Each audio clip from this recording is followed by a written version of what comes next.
మంత్రి కేటీఆర్ హుజూరాబాద్ నియోజకవర్గంలో ఈ నెల 31న పలు అభివృద్ధి కార్యక్రమాలలో పాల్గొననున్నారు. ఈ నేపథ్యంలో జమ్మికుంట పట్టణంలోని ప్రభుత్వ డిగ్రీ కళాశాల మైదానంలో బహిరంగ సభ ఏర్పాట్లను సభా ప్రాంగణాన్ని ఎమ్మెల్సీ పాడి కౌశిక్ రెడ్డి, కరీంనగర్ పోలీస్ కమిషనర్ సత్యనారాయణ పరిశీలించారు.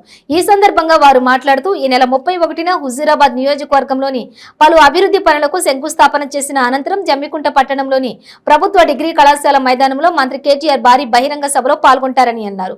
హుజూరాబాద్ నియోజకవర్గం నుండి హాజరు 50,000 మంది వరకు హాజరు కావాలని పిలుపునిచ్చారు. ఇక సభకు వచ్చే వారికి ఎటువంటి ఇబ్బందులు కలగకుండా గేట్లు, పార్కింగ్ స్థలం, తాగేందుకు మంచినీళ్లు, మజ్జిగ ప్యాకెట్లు అందుబాటులో పెడుతున్నామని తెలిపారు.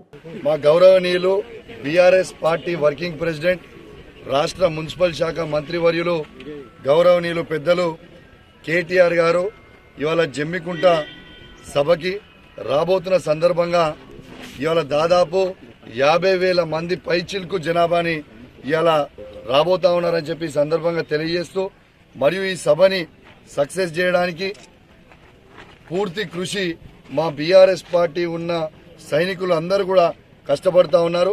ఇప్పటివరకే అన్ని మండలాలలో, టౌన్లలో, పట్టణాలలో మా మీటింగ్స్ అయిపోయినాయి.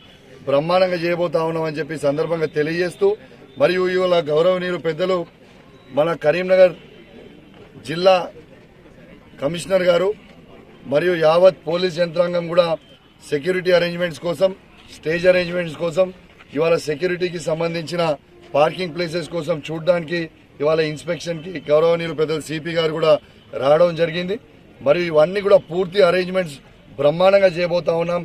ప్రజలకు ఎక్కడ కూడా ఇబ్బంది కాకుండా, ట్రాఫిక్ ఇబ్బంది కాకుండా, నీళ్లకు ఇబ్బంది కాకుండా, బ్యారికేడింగ్లు ఇబ్బంది కాకుండా, ఏది కూడా ఇబ్బంది కాకుండా బ్రహ్మాండమైన సౌకర్యాలు కూడా ఏర్పాటు చేయబోతా ఉన్నామని చెప్పి సందర్భంగా తెలియజేస్తూ, మరియు ఇది ప్రత్యేకంగా జమ్మికుంట పట్టణంలో జరగబోతా ఉంది కాబట్టి ఇప్పటిదాకా కేటీఆర్ గారు నిన్నడు కూడా జమ్మికుంట పట్టణానికి ఇది వచ్చేది మొదటిసారి కాబట్టి యావత్ హుజూరాబాద్ నియోజకవర్గంలో ఉన్న ప్రజలందరూ కూడా ప్రత్యేకంగా జమ్మికుంట పట్టణ ప్రజలందరినీ ఇవాళ దయచేసి మీటింగ్కి హాజరు కావాల్సిందిగా విజ్ఞప్తి చేస్తూ